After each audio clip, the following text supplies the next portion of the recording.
Assalamualaikum warahmatullahi wabarakatuh.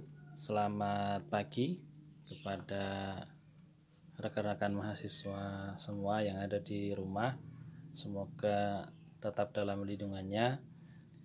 Hari ini kita kuliah FT Komunitas RBM. Kita masih mengambil tema tentang disabilitas, tapi ini kaitannya dengan mungkin evaluasi. Sebenarnya harusnya praktek gitu ya, harusnya survei praktek ke tempat institusi atau penyelenggara rehabilitasi bagi penyandang disabilitas yang ada di wilayah Solo yang paling dekat, atau mungkin yang ada di daerah teman-teman sekalian, supaya teman-teman benar-benar melihat secara nyata seperti apa kondisi atau seperti apa kegiatan yang ada di sana. Nah, untuk itu karena kita terhalang oleh wabah yang memang kita harus di rumah, kita akan mencoba survei melalui website yang nanti akan saya rekomendasikan ke arah yaitu di BPRS-PDF Surakarta ya, yang didirikan oleh Prof. Suharso. Nanti silahkan dilihat mulai dari sejarah, mulai dari kegiatan apa saja yang ada di sana. Mungkin ternyata dari BPRS-PDF itu di bawah siapa, Kementerian Sosial langsung misalkan, atau mungkin di situ fasilitas-fasilitas apa yang diberikan, terus murid atau penyandang disabilitas yang datang ke situ tuh seperti apa, apakah gratis atau seperti apa. Nah, pentingnya adalah nanti akan kita lihat di belakang bahwasanya kita sebagai fisioterapis juga harus tahu bahwa kita bisa merujuk penyandang disabilitas ke tempat yang seharusnya supaya lebih baik. Oke, kita mulai materinya. Ini sedikit materi review dari materi yang sudah saya sampaikan sebelumnya, mungkin di awal di introductory tentang CBR atau RBM. Nah, yang terlintas adalah ini sebenarnya main konsep teman-teman supaya berubah begitu ya. Jadi saya nanti akan bertanya di akhir, kira-kira yang difikirkan oleh teman-teman tentang disabilitas sekarang ya, setelah mengalami atau melampaui beberapa pembelajaran, itu sudut pandangnya seperti apa tentang disabilitas, dan mungkin sebagai profesi fisioterapi itu bisa melakukan apa gitu ya. Nah, di sini ada beberapa gambar, misalkan disabilitas ini ada juga perayaannya gitu ya. Ada juga kegiatan-kegiatan olahraga, event internasional maupun kegiatan sosial. Nah, ini ada profil penyandang disabilitas di Indonesia. Ya, ini jumlahnya menurut kategorinya ini ada ya. Ada juga penyandang disabilitas di Indonesia dalam angka ini sampai 12,15%. Nah, ini cukup banyak dan dimungkinkan kalau misalkan tiap tahun bisa jadi dia akan meningkat kalau tidak ada penanggulangan. Nah, karena itu peran teman-teman sebenarnya adalah pada kegiatan health, misalkan health promotion ya. Kan ada promotion, prevention gitu ya. Ya, itu bisa disampaikan di situ. Misalkan kemarin teman-teman punya menghadiri tentang disabilitas yang karena kecelakaan. Oh Pak, harusnya seperti ini. Untuk perawatan dirinya seperti apa, untuk pencegahannya, untuk nantinya supaya tidak terjadi disabilitas kepada yang lain, itu harus seperti apa. Atau mungkin yang CP ya, itu nanti seperti apa secara patologi, mungkin dari usia kehamilan, terus kalau sudah ada indikasi panggul sempit dan sebagainya, atau mungkin kondisi panas tinggi dan sebagainya, atau usia rawan 2 tahun, jangan sampai ini ya. Nah, itu diperhatikan lagi. Nah, yang menjadi perhatian adalah ini. Ada Undang-Undang Nomor 8 Tahun 2016 tentang penyandang disabilitas. Nah, apakah ini memang benar sudah diimplementasikan sampai saat ini? Nah, ini nanti kita coba kaji teman-teman. Di materi juga sudah saya sampaikan, materinya sudah saya unggah ya, sudah saya unggah tentang undang-undangnya. Jadi nanti apakah memang betul realita yang ada di sekitar teman-teman ini sudah sesuai apa belum, gitu ya. Nah, ini ada gambarnya gitu ya, ada gambarnya orang tua memakai kursi roda, juga ada yang pakai tongkat saling bergandengan gitu ya. Jadi bergerak untuk disabilitas. Nah, ada juga tentang asas dan hak disabilitas di Indonesia. Misalkan apakah asas tentang disabilitas itu mungkin ada asas kemudahan, ada asas kegunaan, asas keselamatan, dan asas kegunaan.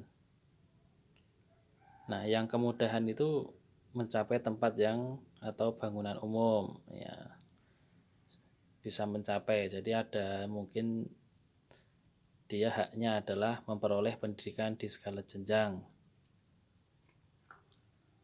Terus untuk yang asas kegunaan, ini semua orang dapat memperoleh semua tempat atau bangunan yang bersifat umum. Untuk hak disabilitas di sini memperoleh pekerjaan dan penghidupan yang layak, memperoleh perlakuan yang sama untuk berperan dalam pembangunan, misalkan itu. Ada juga asas keselamatan, setiap bangunan harus memperhatikan keselamatan bagi semua orang termasuk disabilitas. Haknya adalah tersedianya aksesibilitas dalam rangka kemandiriannya, termasuk juga keselamatannya juga.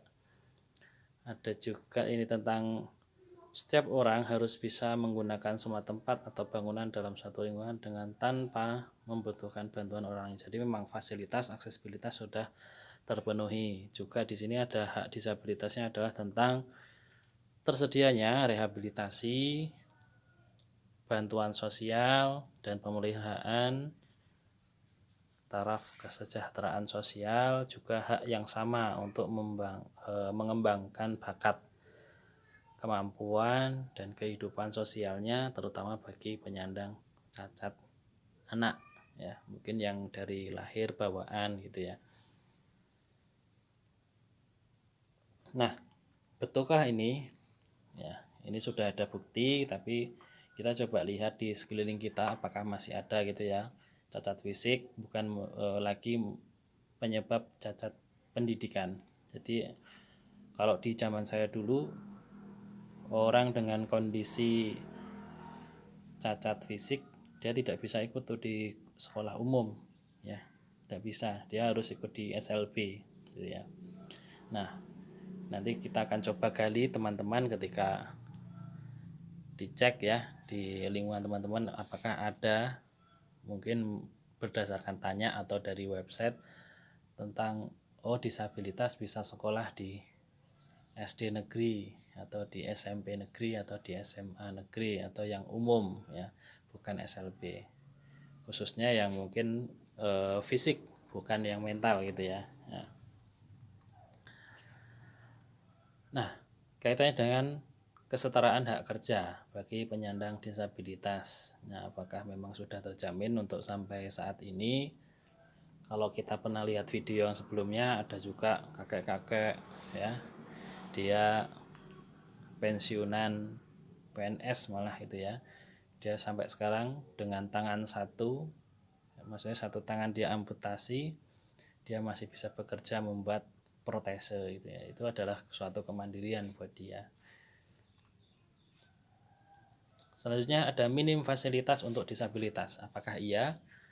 Nanti silahkan tengok di sekeliling tempat tinggal teman-teman, di area perkotaan, apakah di pinggir jalan raya, trotoar itu terdapat garis kuning gitu ya. Itu bukan untuk berjualan, tapi untuk jalan orang yang mengalami gangguan penglihatan. Atau mungkin di trap-trap itu mulai ada yang landai, tidak semua tangga gitu ya, jadi ada landai. Nah, landai itu untuk yang memakai kursi roda. Nah, itu silahkan sambil diamati, atau mungkin teman-teman waktu keluar beli sempat keluar beli bakso atau apa gitu ya, silahkan dilihat di sekeliling Anda, apakah di tempat Anda kira-kira sudah terfasilitasi tentang aksesibilitas bagi penyandang disabilitas.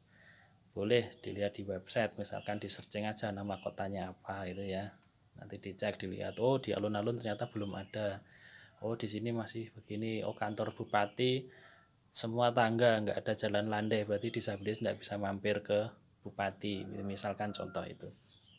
Nah, ini contoh ketika di para game saya menyaksikan sendiri, karena memang para game adalah untuk bukan, ini Asian Game ya. Kalau para game memang untuk yang disabilitas. Kalau yang Asian Game di sini sudah dikatakan ramah penyandang disabilitas, karena mulai dari toilet ya, itu juga ada jalur pemandu ya, pada trotoar depan bangunan, ini semua sudah disediakan, dan lift untuk naik ketika naik ke lantai 2, 3 gitu ya. Kalau yang sehat dia harus naik tangga, kalau yang disabilitas kursi roda dan sebagainya dia bisa naik lift gitu ya. Nah ini juga bisa dilihat, mungkin memperhatikan sekeliling kita atau memperhatikan seorang disabilitas bukanlah hal sulit di sini dikatakan gitu ya. Memberi tempat duduk pada penyandang disabilitas hanya masalah hati nurani. Nah, ini yang perlu kita bangun, kita sebagai tenaga kesehatan fisioterapi, yang mana dari WCPT sendiri sudah mencanangkan bahwa kita mendukung penuh, dan ini memang menjadi problem sosial seluruhnya gitu ya. Jadi kita berperan untuk disabilitas, baik kaitannya dengan fasilitas aksesibilitas maupun kegiatan rehabilitasinya, baik perawatan diri sampai ke yang lain ya, sesuai dengan matrik yang kemarin teman-teman sudah kaji bersama itu ya, sudah dibuat catatan khusus. Nah itu tolong sambil dipelajari lagi, mungkin nanti akan kita review kalau kita sempat bertemu, kalau tidak nanti akan kita review di pertemuan terakhir gitu ya. Nah ini ada undang-undang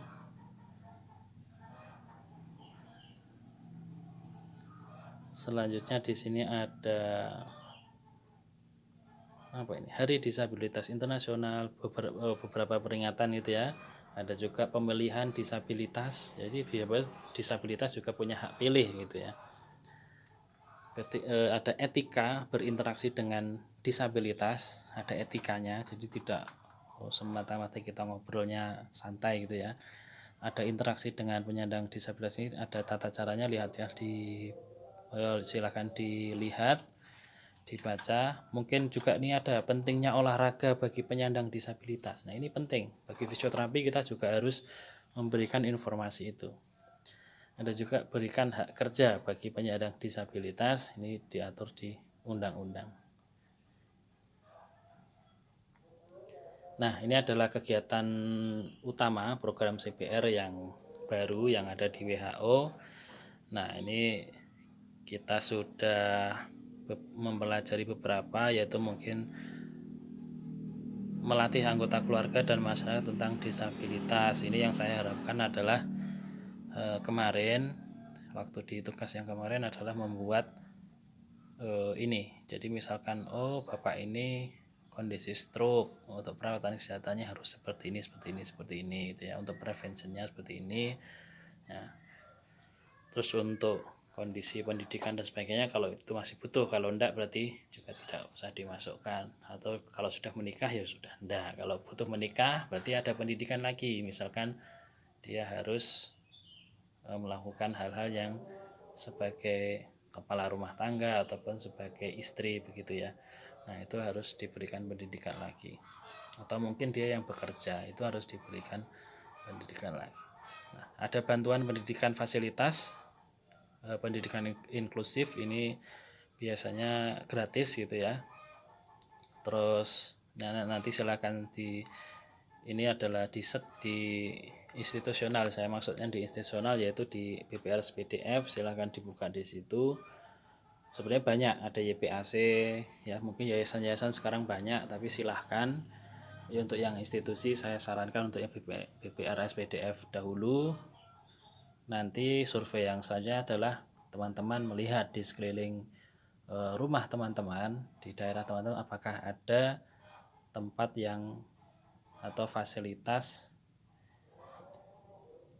yang memfasilitasi kegiatan RBM atau bagi penyandang disabilitas, entah pendidikan dan sebagainya. Nah, merujuk orang-orang penyandang cacat ke layanan spesialis, ya misalkan bedah, rehabilitasi layanan, ya. Jadi inilah yang saya tujukan adalah teman-teman ini paham. Setelah paham, teman-teman ketika menemui disabilitas, apalagi yang anak-anak, kasihan kalau masa depannya nanti istilahnya apa, suram gitu ya. Apalagi sekarang di zaman digital. Nah, jadi kalau bisa diarahkan, ayo saya ke Solo tuh gratis Pak, misalkan gratis 2 tahun atau berapa tahun saya kurang tahu, silahkan dilihat. Yang jelas di situ ada pelayanan gratis pendidikan mulai usia berapa dan selama berapa, mulai makan nginep ya gratis semua di situ. Nah, menyediakan perangkat bantu, nah ini juga penting, kaitannya mungkin ada kruk, kursi roda. Nah ini kaitannya dengan pendidikan nantinya.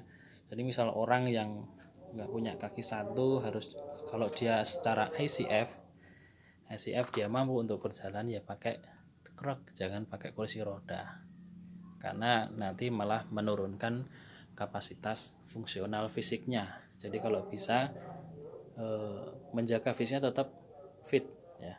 Kalau kaki masih di bawah above knee ya dia bisa pakai kaki palsu, bahkan yang atlet pun masih bisa lari begitu ya. Jadi ini saya rasa penting analisanya tentang alat bantu.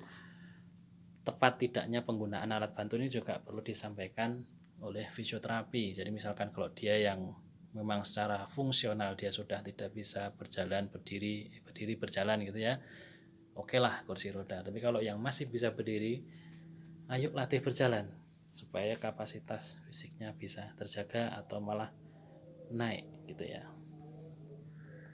Selanjutnya adalah menciptakan peluang kerja. Ya ini mungkin kita ya nanti kalau ada yang jadi pengusaha gitu ya, nanti bolehlah silahkan mau mempekerjakan beberapa disabilitas, itu juga bagus gitu ya.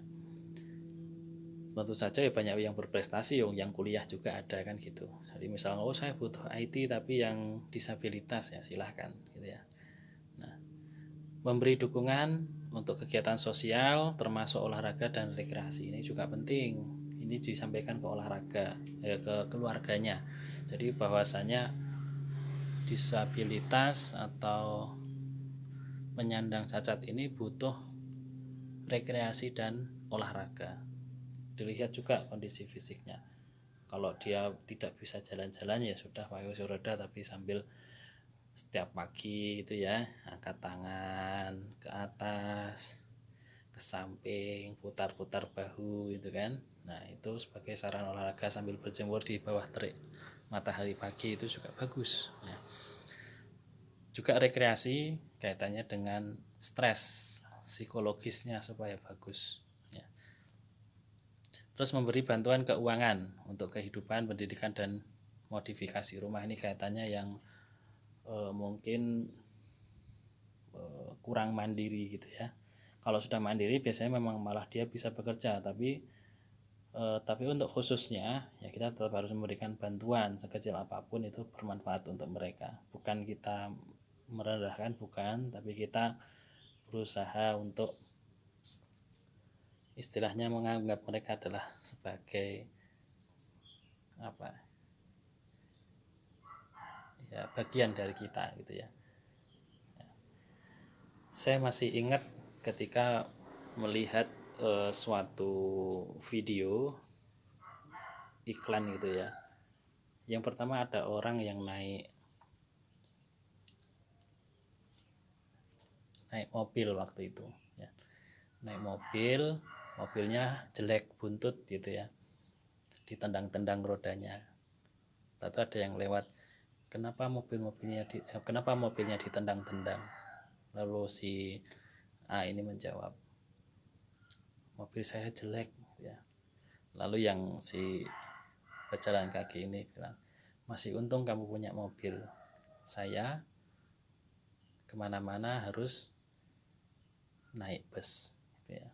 Setelah itu yang naik bus pun ketinggalan waktu di jalan, so bisnya ketinggalan bis, akhirnya dia tidak bisa naik bus gitu ya. Dia marah-marah, terus akhirnya ada yang naik sepeda menghampiri, ada apa, kenapa kok marah-marah?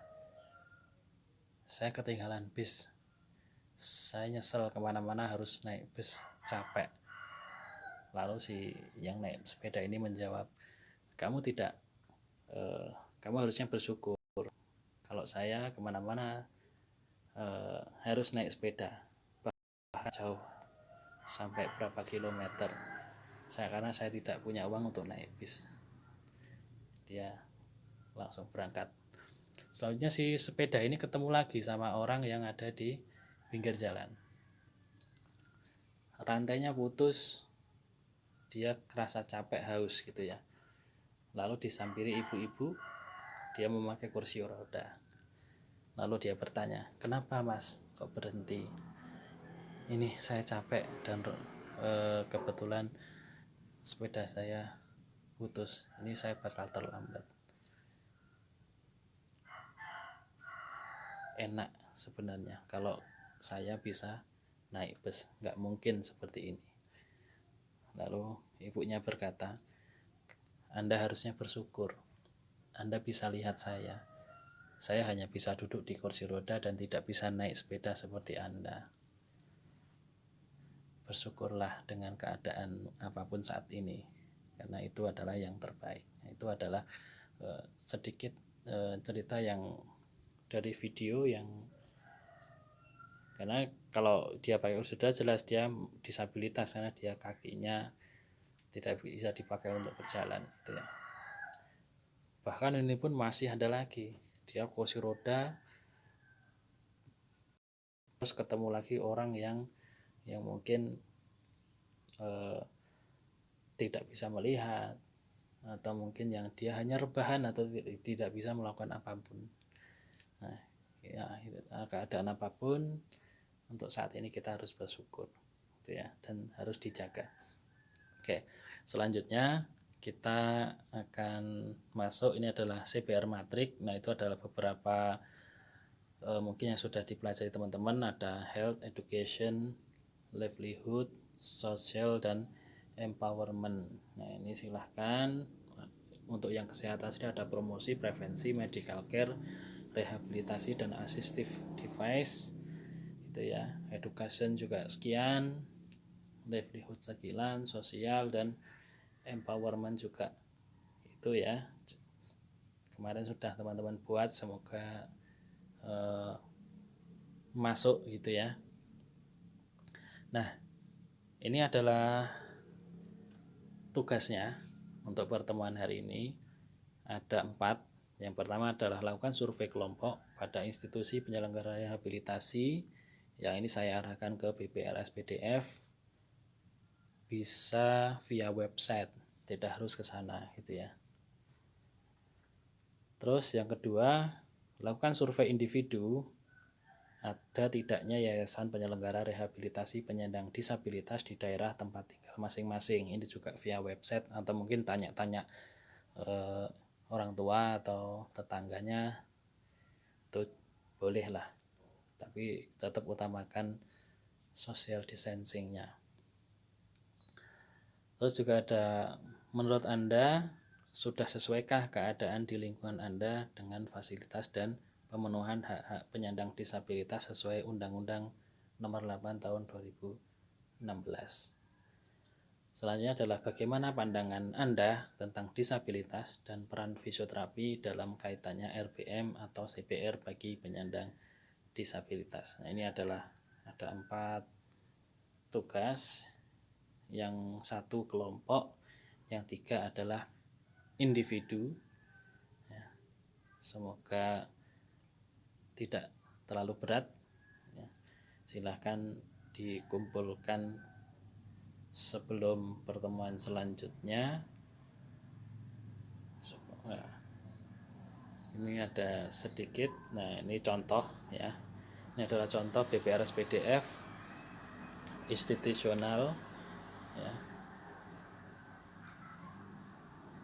Mereka diberikan mungkin apa ini, pembinaan tentang batik ikat celup. Jadi mungkin dia dilatih gitu ya.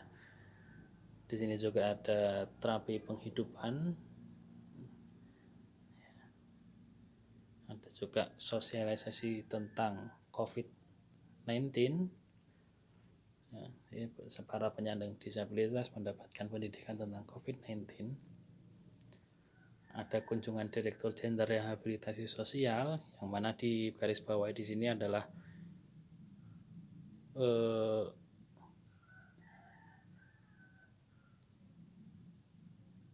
selanjutnya kunjungan dilaksanakan ke lokasi yang rencananya akan diperbaiki, misalnya Asrama Putri, MES, Museum Ruang dan Museum Ruang Kerja almarhum Bapak Prof. Soeharto. Nah, ini perbaikan gedung dan fasilitas yang mungkin langsung dari kementerian begitu ya. Ada People System Konsultansi atau PSC. Nah, silakan di sini ada kegiatannya, silakan dilihat. Ada juga upacara bendera mungkin yang ada di sana gitu ya. Nah, itu adalah sedikit tentang kegiatan yang ada di BPRS PDF yang tingkatnya adalah institusional, langsung di bawah Kemensos. Ya, mungkin cukup sekian yang saya sampaikan. Silahkan tugasnya dikerjakan. Mungkin mulai pertemuan selanjutnya kita ganti tema, sudah bukan disabilitas tapi kita mengarah ke analisa, atau sebenarnya sama dengan RBM tapi di sini adalah PKM, pengabdian kepada masyarakat. Jadi kepada orang-orang yang sehat, maksudnya tapi dia mengalami beberapa gangguan, entah osteoartritis ataupun LBP, OA dan sebagainya, itu ya. Nah, mungkin cukup dari saya untuk pertemuan kali ini. Saya akhiri, billahi taufiq wal hidayah. Wassalamualaikum warahmatullahi wabarakatuh.